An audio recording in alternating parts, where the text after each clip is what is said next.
Daily taste the daily. తక్షణమే group 1 నియామకాలు రద్దు చేసి మళ్లీ పరీక్ష నిర్వహించాలని ప్రభుత్వాన్ని డిమాండ్ చేశారు తెలంగాణ జాగృతి అధ్యక్షురాలు కల్వకుంట్ల కవిత. గ్రూప్ 1 నియామకాల వ్యవహారంలో ప్రభుత్వ వైఫల్యాలను ఎత్తి చూపుతూ ప్రభుత్వంపై ఒత్తిడి పెంచేందుకు వరుస ఆందోళన కార్యక్రమాలను చేపట్టనున్నట్టు కవిత ప్రకటించారు. సోమాజిగూడ ప్రెస్ క్లబ్లో గ్రూప్ 1 అంశంపై నిర్వహించిన రౌండ్ టేబుల్ సమావేశంలో ఆమె పాల్గొన్నారు.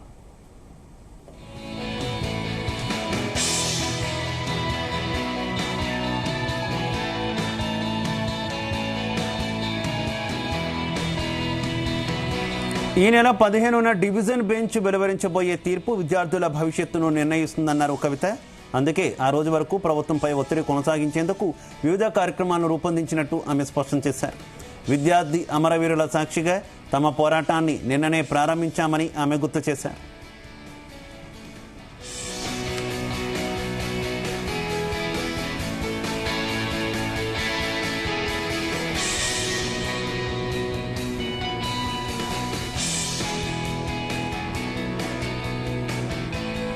ఇక గ్రూప్ 1 నోటిఫికేషన్ విడుదలైన నాటి నుంచి ఫలితాలు వెలువడే వరకు ప్రతి దశలోనూ ప్రభుత్వం తప్పులు చేసిందని కవిత తీవ్రంగా విమర్శించారు. ఈ అంశాన్ని తాను శాసన మండలిలో ప్రస్తావించినప్పటికీ ప్రభుత్వం నిర్లక్ష్యంగా వ్యవహరిస్తోందని ఆరోపించారు. ప్రభుత్వ వైఫల్యాలను ఎండగట్టడమే లక్ష్యంగా ఈ రౌండ్ టేబుల్ సమావేశాన్ని ఏర్పాటు చేసినట్టు కవిత వివరించారు.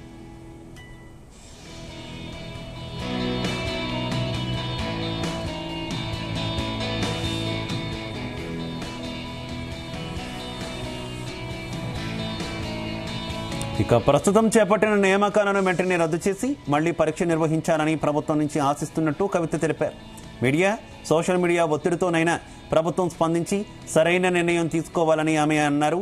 రౌండ్ టేబుల్ సమావేశంలో చేసిన తీర్మానాన్ని గవర్నర్కు, ముఖ్యమంత్రికి అందజేస్తామని చెప్పారు. తెలంగాణ విద్యార్థులకు ఎలాంటి అన్యాయం జరిగినా సహించేది లేదని కవిత హెచ్చరించారు.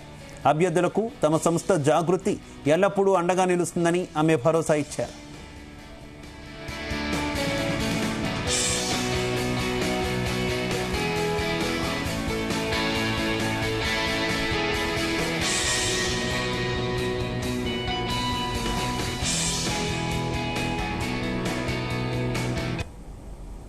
ఈ రాష్ట్రంలో ప్రతిపక్షాలకి కొంచెం ఇబ్బందికరమైన పరిస్థితి ఉంది. ఎందుకంటే ముఖ్యమంత్రి మంచోడని ఆయనను మనం అధికారంలో కూర్చోబెడితే ఆయన మాటకారి ఉన్నాడు.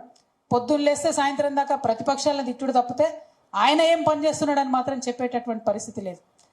మీరు చూసిండ్రు, ఇన్ని అవకతవకలు జరిగినాయి, ఇంతమంది బాధపడుతున్నారు. ఒక్క మాట డిప్యూటీ సీఎం గారు మాట్లాడరు, ఒక్క మాట సీఎం గారు మాట్లాడరు. మామూలు విషయం కాదు ఇది. తెలంగాణ బిడ్డలంటే ఆకలినైనా భరిస్తారు కానీ అవమానాన్ని మనం భరించలేము. ఇవాళ నిరుద్యోగులందరినీ కూడా ఒక నిర్లక్ష్యంతో, ఒక తృణీకారంతో వీళ్ళదేముందులే, పిల్లలు వీళ్ళేం చేస్తారు అన్నట్టుగా ప్రభుత్వం వైఖరి ఉన్నది. చూసిన 6 నెలల నుండి మేము కూడా చూస్తున్నాం. ఇక్కడ అధికారంలోకి వచ్చిన తర్వాత కంప్లీట్ ఇగ్నోర్ చేసిండ్రు మనని. కంప్లీట్ తెలంగాణ ఇంట్రెస్ట్లు, అందులో తెలంగాణ పిల్లల ఇంట్రెస్ట్ కంప్లీట్గా ఇగ్నోర్ చేసిండ్రు. అందుకోసమే ఇవాళ బలంగా ఒక స్టాండ్ తీసుకున్నాం. ఖచ్చితంగా నిరుద్యోగుల పక్షాన్ని నిలబడతాం. టీజీపీఎస్సీ ప్రక్షాళన జరిగేంత వరకు కూడా వెంటబడతాం. ఏదైతే మనం జాబ్ క్యాలెండర్ ఇస్తామని ప్రామిస్ చేసిండ్రో అది ఇచ్చేంత వరకు కూడా వెంటబడతాం. ఈ జీవో 29 ఏదైతే రిజర్వేషన్లన్నీ తీసేటటువంటి కుట్ర